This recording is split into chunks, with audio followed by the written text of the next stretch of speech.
అందరికీ నమస్కారం. ప్రపంచంలో అత్యధికంగా పఠించే స్తోత్రం సకల బాధల నివారణకు ఇది ఒక్కటి చాలు. స్వామి తులసీదాస్ ఉత్తరప్రదేశ్లోని రాజాపూర్ గ్రామంలో ఆత్మారాం దూబే హుల్సీ దంపతులకు జన్మించారు. జన్మించగానే రామనామం ఉచ్చరించడంతో ఆయనకు రాంబోలా అనే పేరు వచ్చింది. అశుభ సమయంలో పుట్టాడని భావించి తల్లిదండ్రులు వదిలివేయటంతో చిన్నతనంలోనే అనాథగా మారారు. నరహరిదాస్ అనే గురువు ఆ బాలుని చేరదీసి రామమంత్రాన్ని ఉపదేశించి విద్యాబుద్ధులు నేర్పారు. కాలక్రమేణా ఆ రాంబోలానే తులసీదాసుగా మారి కాశీ క్షేత్రంలో గొప్ప విద్వాంసుడుగా పేరు తెచ్చుకున్నారు. తులసీదాస్ జీవితంలో అతిపెద్ద మలుపు ఆయన భార్య రత్నావళి మాటలు.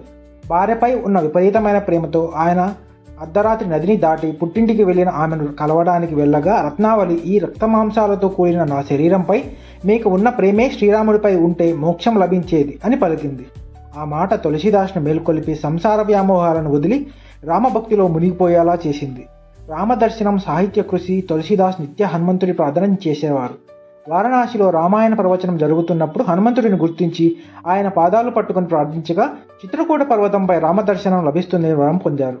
తులసీదాస్ చిత్రకూటంలో చిందనం తీసుకున్నప్పుడు బాలరాముడు స్వయంగా వచ్చి ఆ చందనాన్ని నుదుటిన తిలకంగా దిద్దుకున్నారని చెబుతారు. హనుమంతుడి అనుగ్రహం ఉంటేనే రామదర్శనం సాధ్యమని దీని ద్వారా తెలుస్తుంది. భగవంతుడి నామం పండితులకే కాక పామరులకు కూడా చేరాలనే సంకల్పంతో సంస్కృతానికి బదులు అత్యంత మధురమైన అవధీ భాషలో రామచరితమానస్ను, హనుమాన్ చాలీసాను రచించారు. ప్రజల భాషలో ఉండటంతో రామచరితమానస్ ఉత్తర భారతదేశంలో భగవద్గీత కంటే ఎక్కువ ప్రాచుర్యం పొందింది. ఇందులోని చౌపాయేలు అంటే 4 పాదాల పద్యాలు ఇప్పటికీ వివాహాల్లో, శుభకార్యాల్లో వినిపిస్తుంటాయి. హనుమాన్ చాలీసా కేవలం ఆధ్యాత్మిక సూత్రం కాదు, ఆధునిక శాస్త్రం ఆశ్చర్యపోయే ఖగోళ సత్యాలను కలిగి ఉంది.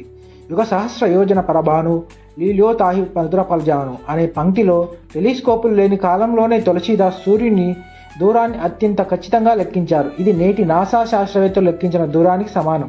ఇది హనుమాన్ చాలీసాలోని ఆధ్యాత్మిక మేధస్సును ప్రతిబింబిస్తుంది.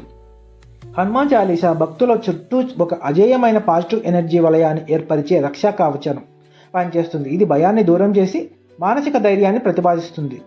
భూత పిశాచ నికట నహి ఆవై మహావీర జపనామ సునావై అనే పంక్తి గుండెల్లో ధైర్యాన్ని నింపుతుంది.